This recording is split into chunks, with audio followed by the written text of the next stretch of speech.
ഇന്ന് ഞാൻ വന്നിരിക്കുന്നത് അരിപ്പൊടി കൊണ്ട് വളരെ എളുപ്പത്തിൽ തയ്യാറാക്കാവുന്ന ഒരു റെസിപ്പി ആയിട്ടാണ് കേട്ടോ. ആ റെസിപ്പിയിലേക്ക് പോകാമല്ലേ നമുക്ക്. ഇതേ ചൂടുവെള്ളത്തിൽ ഒരല്പം ഉപ്പിട്ടതിന് ശേഷം കുറച്ച് നെയ്യ് ഇട്ട് കൊടുത്തിട്ടുണ്ട് കേട്ടോ.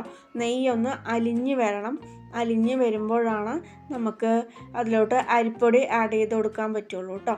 ഓക്കെ, നെയ്യൊക്കെ ഒരുവിധം അലിഞ്ഞ് വന്നിട്ടുണ്ട്. അപ്പോൾ നമുക്ക് ഇതിലോട്ട് അരിപ്പൊടി ആഡ് ചെയ്ത് കൊടുക്കാം കേട്ടോ. പതുക്കെ പതുക്കെ ഇട്ട് കൊടുക്കണം. ഒരുപാട് ഇട്ട് കൊടുത്താൽ പെട്ടെന്ന് കട്ട പിടിക്കാൻ ചാൻസ് ഉണ്ട്. അപ്പോൾ നമുക്ക് കുറച്ച് ഇട്ട് കൊടുത്തതിന് ശേഷം സ്പൂൺ കൊണ്ട് നമുക്ക് നന്നായി ഒന്ന് മിക്സ് ചെയ്ത് വരാം കേട്ടോ. അതെ, ഈ പരുവത്തിൽ വേണം നമുക്ക് മിക്സ് ചെയ്ത് കുഴച്ചെടുക്കാം കേട്ടോ. എന്നിട്ട് അതിന് ചെറിയ ഉരുളകളാക്കി കൈ കൊണ്ട് കുഴച്ചെടുക്കണം. കുഴയ്ക്കുമ്പോൾ കയ്യിൽ അല്പം എണ്ണ തേക്കുക, അല്ലെങ്കിൽ കയ്യിൽ ഒട്ടിപ്പിടിക്കാൻ സാധ്യത ഉണ്ട് കേട്ടോ. ഇത് കുഴച്ച് ഒരു പ്ലേറ്റിലേക്ക് മാറ്റി വെച്ചിട്ടുണ്ട്. ഇതുപോലെ ആക്കിയെടുക്കണം കേട്ടോ. കുഞ്ഞു ഉരുളകളാക്കി ആക്കിയെടുക്കുക, അത്രയേ ഉള്ളൂ. അത് നമുക്കൊന്ന് ആവി കയറ്റാൽ ഇഡ്ഡലി പാത്രത്തിൽ വെച്ചിട്ടാണ് ഞാൻ ആവി കയറ്റിയിട്ടുള്ളത് കേട്ടോ.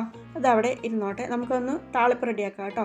തേങ്ങ, കറിവേപ്പില, പച്ചമുളക്, ഉള്ളി, ഇത്രയും സാധനങ്ങൾ വേണ്ടുള്ളൂ കടുക് പൊട്ടിക്കാൻ വേണ്ടിയിട്ട്. ഇത് പാനൊക്കെ വെച്ചിട്ടുണ്ട്, എണ്ണ ചൂടായിട്ടുണ്ട്.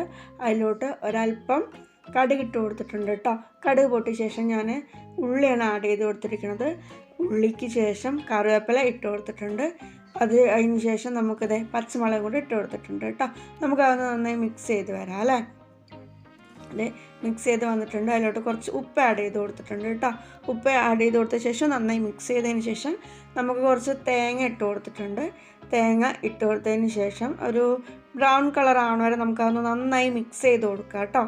ഇത് നന്നായി സെറ്റായി വന്നുകൊണ്ടിരിക്കുന്നുണ്ട്. അതിലോട്ട് കുറച്ച് മഞ്ഞൾപ്പൊടിയും കൂടെ ആഡ് ചെയ്ത് കൊടുക്കാം. മഞ്ഞൾപ്പൊടി ഇട്ട് കൊടുത്തതിന് ശേഷം നമുക്കത് നന്നായി മിക്സ് ചെയ്ത് എടുക്കാവുന്നതാണ് കേട്ടോ. ഇനി അതിലോട്ട് നമ്മൾ നേരത്തെ വേവിച്ച് വെച്ചിരുന്ന അരിപ്പൊടി ഇല്ലേ, അതാണ് ഇട്ട് കൊടുക്കാൻ പോകുന്നത്. അരിപ്പൊടി കൊണ്ട് നമ്മൾ ഉരുട്ടി വെച്ചിരുന്നു അല്ലേ, ചെറിയ ഇതാക്കിയിട്ട് അത് ഇട്ട് കൊടുത്തിട്ടുണ്ട്. ഇത്രയേ ഉള്ളൂ. സിമ്പിളായി നമ്മുടെ സിമ്പിൾ റെസിപ്പി റെഡി ആയി കഴിഞ്ഞിരിക്കുന്നു. ഇതാണ് ഐറ്റം. അടിപൊളിയാണേ.